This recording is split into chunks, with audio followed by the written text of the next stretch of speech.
Your refrigerator is destroying a third of your groceries right now. Medieval peasants with zero electricity fed entire kingdoms through winter. What did they know that you've forgotten? You throw out 4 spoiled items from your fridge every single week. That's 103 pounds of rotting food per year, per person. One power outage and you lose everything. Medieval people had none of this problem.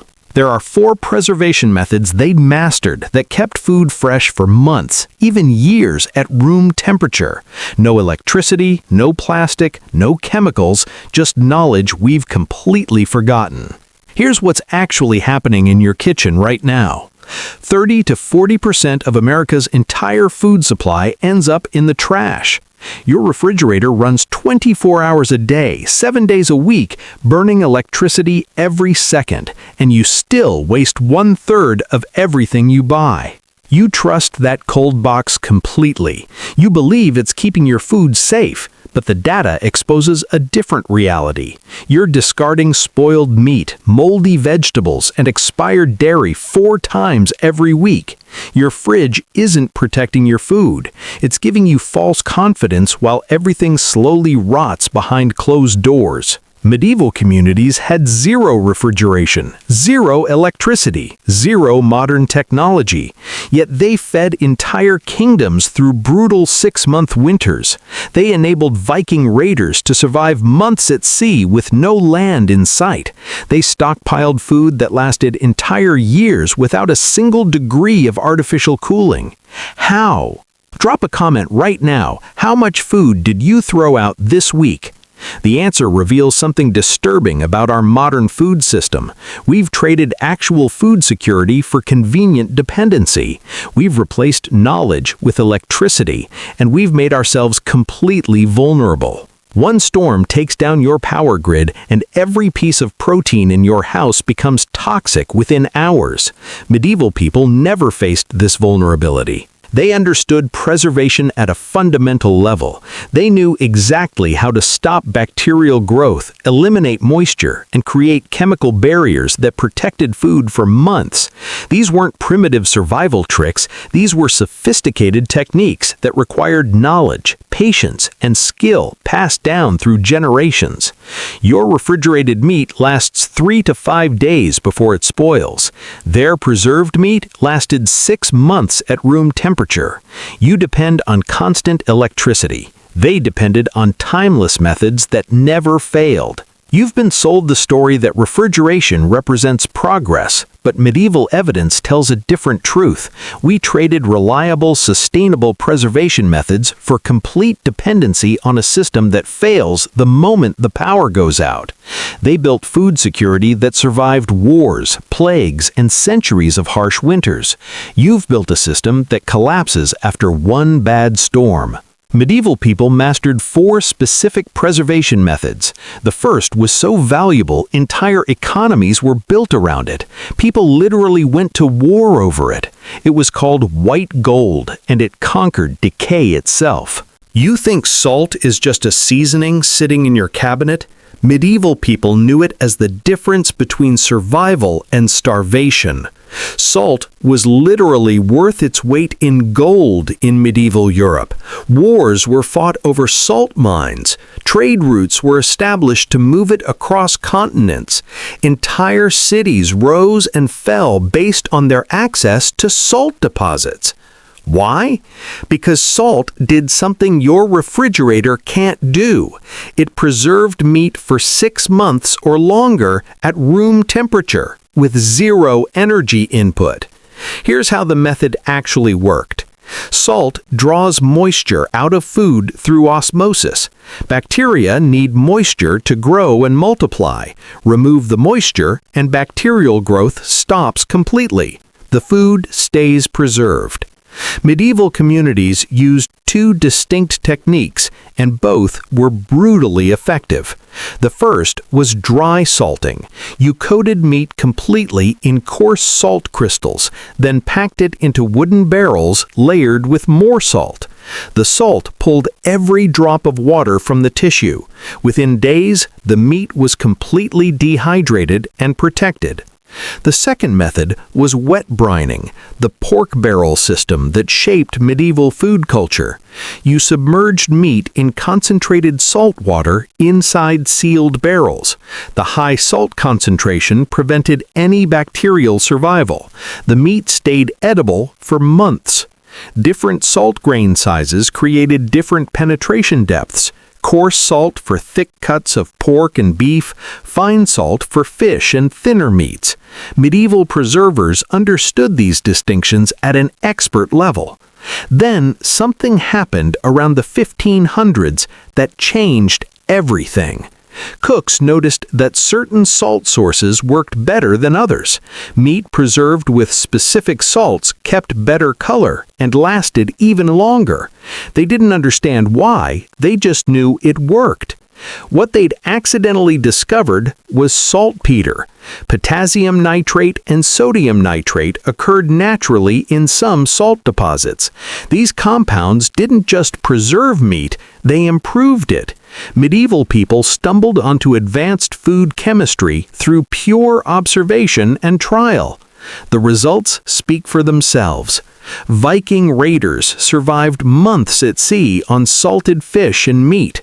No refrigeration, no resupply, just barrels of salt-preserved protein that stayed edible through entire ocean crossings. Coastal communities in Scandinavia and Northern Europe built their entire diet around saltfish as a staple food. Medieval bacon, properly salted and packed, lasted 6 months or longer at room temperature. Your bacon, lightly salted and refrigerated, lasts 5 to 7 days before it spoils. A single properly salted barrel could feed a family through an entire winter. One barrel, packed in autumn, opened throughout the coldest months, reliable until spring. That's true food security. Your refrigerated meat goes bad in less than a week. But here's what we've actually lost. Not just the preservation method, but the knowledge system around it. You couldn't eat medieval salted meat the way they packed it. The salt concentration was too high. It required 24 hours of soaking in fresh water to remove the excess salt and rehydrate the tissue. Medieval cooks knew this. They planned for it. They built their meal preparation around the desalting process. That's sophisticated food knowledge. That's culinary skill passed down through generations. That's expert-level preservation science learned through centuries of practice. We've replaced all of that knowledge with a box that hums in your kitchen and fails the moment the electricity stops. A barrel of salted meat, 1 year of preservation with 0 energy input. Your refrigerated meat, 3 to 5 days with constant power consumption. They built systems that worked for centuries. You've built dependency that collapses in hours. But salt wasn't the only weapon medieval people had against decay. They discovered something even more powerful, a chemical barrier created by smoke that made food nearly indestructible. You smoke food for 2 to 4 hours to add flavor. Medieval people smoked food for days to ensure survival. The difference isn't just time, it's the entire purpose of the process. What you're doing is hot smoking, cooking food with smoke at high temperatures for taste. What medieval people mastered was cold smoking, preservation through chemical transformation that protected food for 6 months or longer. Modern smoking is culinary theater. Medieval smoking was food security. Here's the science that made it work. Smoke contains antimicrobial compounds that create a protective barrier on the surface of meat and fish. These compounds, phenols, acids, and other preservatives, actively resist bacterial growth. They even repel insects. The barrier penetrates deep into the tissue when you smoke food for days instead of hours. Cold smoking happens below 90 degrees Fahrenheit. The food doesn't cook, it transforms. The smoke compounds bond with the proteins and fats. The surface dries and hardens. Bacteria can't survive on it. Pests can't penetrate it. Medieval communities built entire architectural structures around this preservation method. Every village and monastery had smokehouses. These weren't modern backyard smokers. These were dedicated buildings designed for weeks-long smoking processes. Controlled ventilation, carefully managed fires, racks holding hundreds of pounds of meat and fish. Common homes used chimney smoking. You hung meat and fish above the fireplace for weeks while the household fire burned. Constant low-temperature smoke exposure, day after day, week after week. The food slowly transformed into shelf-stable protein that needed zero refrigeration. But medieval preservers discovered something even more effective: combination preservation. You salted the meat first to remove moisture, then you cold smoked it for days to create the antimicrobial barrier. The combination was devastating to bacteria. Double protection, extended preservation, maximum reliability. The real-world applications prove the method's power. Monasteries and castles kept smoked hams and sausages edible through entire winters. No spoilage, no waste. Rooms full of hanging meat that stayed fresh for months. Northern European populations survived on smoked fish when other food sources disappeared during harsh seasons. Your smoked salmon, refrigerated constantly, lasts 2 weeks before it spoils. Medieval smoked fish lasted 6 months or longer at room temperature. You smoke for 2 to 4 hours to add a hint of flavor to food that still requires refrigeration. They smoked for days to create food that never needed cold storage. The efficiency ratio is staggering. Your method provides minimal preservation with maximum energy dependency. Their method provided maximum preservation with zero energy dependency. We've prioritized taste over function, convenience over capability, entertainment over survival. Hit like if you're seeing the pattern. Medieval smoking required patience and skill. You couldn't rush it. You couldn't shortcut it. You had to understand fire management, smoke density, ventilation control, and timing. That knowledge took years to develop and generations to perfect. We've lost all of that expertise. We've reduced smoking to a 4-hour flavor enhancement for food that still goes bad within days. Medieval people built preservation systems that protected food for months with no energy input and no vulnerability to power failure. You've built dependency on refrigeration that consumes electricity around the clock and fails completely when the grid goes down. But here's what makes the next preservation method even more remarkable. It didn't just stop food from spoiling, it actually made food healthier and more nutritious the longer it lasted. You ferment food for wellness trends and probiotic supplements. Medieval people fermented food because it was the difference between life and death. This is the preservation method that breaks every rule you think you understand about food safety. Most preservation kills bacteria to stop decay. Fermentation does the opposite. It cultivates specific bacteria that create their own preservation acid. The food becomes self-protecting. It generates the exact chemical environment that prevents spoilage while staying completely edible. This isn't just preservation. This is food that protects itself. Fermentation starts with salt and thyme. You pack vegetables, usually cabbage, into ceramic crocks with salt. The salt pulls out moisture and creates brine. Beneficial bacteria naturally present on the vegetables start multiplying in that brine. These bacteria produce lactic acid as a byproduct. The lactic acid drops the pH level. Low pH kills harmful bacteria. Only the beneficial bacteria survive. The vegetables transform into sauerkraut, food that lasts years in crocks without any refrigeration. Every medieval cellar had ceramic fermentation crocks. These weren't decorative, these were survival technology. Families filled them in autumn with cabbage, turnips and other vegetables. The crocks sat through winter, spring, and beyond. The fermented vegetables inside stayed perfectly edible. Medieval peasants survived entire winters on fermented cabbage and pickled vegetables, not as a side dish, as the primary food source. When fresh food disappeared and stored grains ran low, fermented vegetables kept people alive.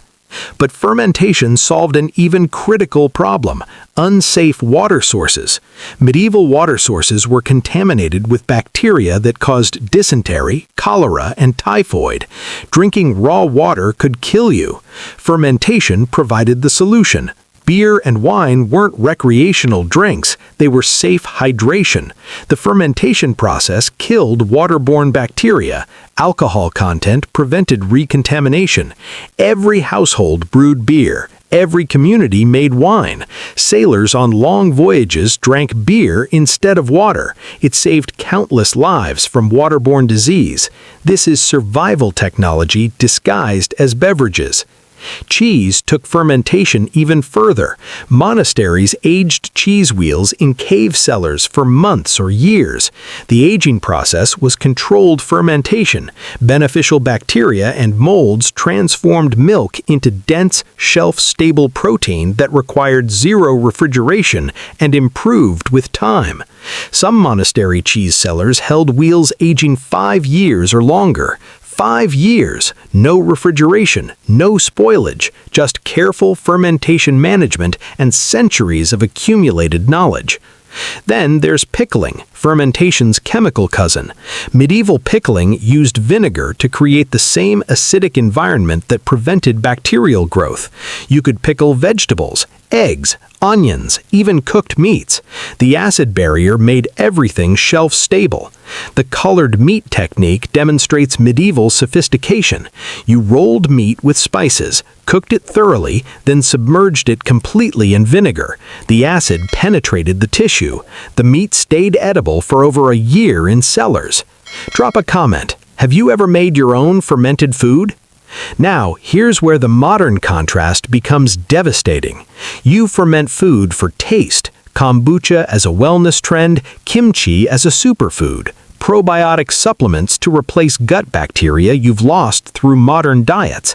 Medieval people fermented and pickled for survival. It was literally the difference between eating and starving during winter months when nothing grew and stored food ran out.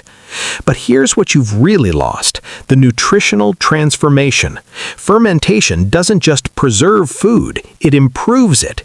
The beneficial bacteria create vitamins that weren't present in the original vegetables. B vitamins, vitamin K2, beneficial enzymes that aid digestion.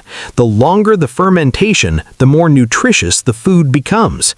Medieval people ate fermented food daily. Their gut bacteria were robust, diverse, and healthy because of constant probiotic exposure. They didn't need supplements. They had food that actively improved their digestive health. You take probiotic pills to replace what your diet has lost. You buy fermented foods as specialty health products. You've turned medieval survival food into expensive wellness trends. They built health through preservation. You've lost it through dependency. Medieval fermented and pickled foods. Self-sustaining preservation with zero energy required. Food that got healthier, more flavorful, and more valuable with age. Your refrigerated foods, constant energy consumption. Food that gets worse, loses nutrients, and spoils by the day. They preserved food that improved with time. You refrigerate food that degrades with time. They created beneficial bacteria that enhanced nutrition. You kill bacteria and lose nutritional value. Hit subscribe if this is starting to make sense. Here's the ultimate contrast that reveals everything. Medieval fermented and pickled foods lasted years and got better with age. More complex flavors, higher nutritional content, stronger beneficial bacteria cultures. Their preservation methods didn't just stop decay, they actively improved food quality. Your refrigerated foods lose nutrients from the moment you store them. Vitamins degrade. Enzymes die. Beneficial compounds break down. The longer food sits in your fridge, the less valuable it becomes nutritionally. They built preservation systems that added value. You've built storage systems that subtract it. Medieval preservation wasn't primitive, it was sophisticated, reliable, and sustainable. These methods require deep knowledge, careful technique, and skills refined over generations. Zero electricity, zero dependency, zero vulnerability to power failure. We traded all of that wisdom for convenient dependency on refrigeration. We replaced knowledge with electricity. We built food systems that collapse when the power goes out. The question isn't whether we could survive without refrigeration. Medieval people proved we can. They fed kingdoms, enabled ocean voyages, and survived brutal winters with methods that never failed. The question is whether we've made ourselves too dependent to remember how. Your refrigerator will fail. Power grids go down. Storms knock out electricity. Systems collapse. Medieval preservation methods never failed. They worked for centuries across every climate and every crisis. You now know what they knew. 4 methods, 4 forgotten skills, 4 techniques that created food security without dependency.